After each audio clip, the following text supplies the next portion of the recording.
বন্ধুগণ, আজকে আমরা আলোচনা করব প্রনাউন এর সাথে হু যুক্ত করে যেভাবে পড়বেন সেই সকল বিষয়গুলো নিয়ে আজকের ভিডিওতে আমরা আলোচনা করব। তাই ভিডিওটি প্রথম থেকে শেষ পর্যন্ত দেখতে থাকুন, ইনশাআল্লাহ পুরো বিষয়টি বুঝতে পারবেন। আজকের ভিডিওটি খান মেথড এ complete book of written spoken English grammar with Bengali meaning এই বই থেকে নেওয়া হয়েছে। এই বইটি সম্পূর্ণ বাংলা অর্থ সহকারে ভিডিও লেকচার আলোকে তৈরি করেছে। আমাদের ভিডিওগুলো দেখুন, ইনশাআল্লাহ প্রতিটি ভিডিও আপনাদের কাজে আসবে। হ্যাঁ, এখন আসুন বন্ধুগণ, অবজেক্টের গড়ে প্রনাউনের সাথে হু যোগে কতভাবে পড়া যায় এখানে আমরা আলোচনা করব। এখানে হলো টোটাল 7 ধরনের পড়া যায়। এছাড়াও অবজেক্টে করে হু 19 ধরনের গঠনে ব্যবহার হয়। তাই বন্ধুগণ, ভিডিওগুলো দেখুন, ইনশাল্লাহ একে একে সবগুলো বুঝতে পারবেন। হ্যাঁ, প্রথম বাক্যটি হলো I know him who has told you this. আমি তাকে চিনি যে তোমাকে ইয়া বলেছে। আই নো হিম, হিম একটা প্রনাউন, তাই তার সাথে হু বসলো। তো এইভাবে I know him who has told you this, যে তোমাকে বলেছে। তো এটা একটু খেয়াল করবেন, এইভাবে পড়বেন এবং এইভাবে আপনি কমপক্ষে 20টি বাক্য বানিয়ে পড়তে থাকুন ইনশাল্লাহ, এবং যে কোনো টেন্সের আলোকে কিন্তু পড়তে পারবেন। এখন আসুন number 2, I know them who have told you this, who have told you this. তো বন্ধুগণ, এখানে পার্থক্যটা হলো এখানে হু হ্যাজ আবার who have. I know them এখানে হলো হিম, এখানে হলো দেম, এখানে হ্যাজ এখানে হ্যাভ। কেন হলো?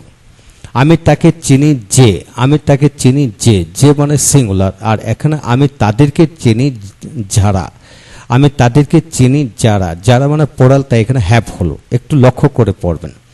এখন আসুন, I know him who is a teacher of college. আমি তাকে চিনি যিনি একজন শিক্ষক। হ্যাঁ বন্ধুগণ, এটা হলো মূলভার যুক্ত বাক্য এই দুইটা, আর এটা হলো নাউন যুক্ত, এখানে লেখা আছে নাউন বিশিষ্ট বাক্য। হ্যাঁ, এইভাবে পড়ুন। এখন হচ্ছে 4 নম্বর নিয়মটি, I know them who are teachers, who are the teachers of college. আমি তাদেরকে চিনি যারা কলেজের শিক্ষক, তারা কলেজের শিক্ষক। এইভাবে হবে। তো এখানে হলো ইজ, এখানে হলো আর। কেন হলো? অবশ্যই বুঝে গেছেন হিম এবং দেম এর কারণে। এখন 5 নম্বরটা আসুন, I knew them who were rich, who were rich। তার মানে এটা একটা অ্যাডজেক্টিভ, এটা হলো নাউন, এটা হলো অ্যাডজেক্টিভ। আমি তাদেরকে চিনি যারা ধনী ছিল। হ্যাঁ, দ্বিতীয় বাক্যটা আসুন 6 নম্বর, I know him who has a car. আমি তাকে চিনি যার গাড়ি ছিল। I know him who has a car, আমি তাকে চিনি যার একটি গাড়ি ছিল। পরবর্তী বাক্যটা হলো যে people respect them who have a lot of money. মানুষ তাদেরকে সম্মান করে যাদের অনেক টাকা আছে, যাদের অনেক টাকা আছে। বন্ধুগণ, এখানে হলো হ্যাভ, হ্যাজ, এখানে হলো হ্যাভ। পার্থক্য হলো এখানে হিম, এখানে দেম। হ্যাঁ, হু এর ব্যবহার পড়ার জন্য আপনাকে অবশ্যই এই বিষয়গুলো লক্ষ্য করে পড়তে হবে ইনশাল্লাহ।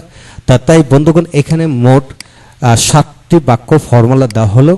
এই 7টি দিয়ে কমপক্ষে 70টি বাক্য বানিয়ে বানিয়ে পড়েন, এবং এই বাক্যগুলিকে আপনি নেগেটিভ করে পড়েন। হ্যাঁ, নেগেটিভ করে আমরা পড়তে পারতেছি, এবং যে কোনো টেন্স এবং টেন্সের আলোকে মিলিয়ে মিলিয়ে পড়বেন। পরবর্তীতে ভার্ব এবং অবজেক্ট পরিবর্তন করে পড়বেন। এইভাবে পড়লে আপনি দ্রুত গতিতে এগিয়ে যাবেন এবং একা একাই শিখতে পারবেন এবং অপরকে পড়াতে পারবেন। হ্যাঁ বন্ধুগণ, পরবর্তী ভিডিওটি আমরা আলোচনা করব নাউনের সাথে হু যেভাবে ব্যবহার হয় সেই সকল বিষয়গুলো নিয়ে 8 থেকে 19 পর্যন্ত। তাই উক্ত ভিডিওটি দেখুন, ইনশাল্লাহ আপনার ভালো লাগবে এবং প্রতিটা বাক্য থেকে আমরা নতুনত্ব কিছু শিখতে পারবো। Thank you very much.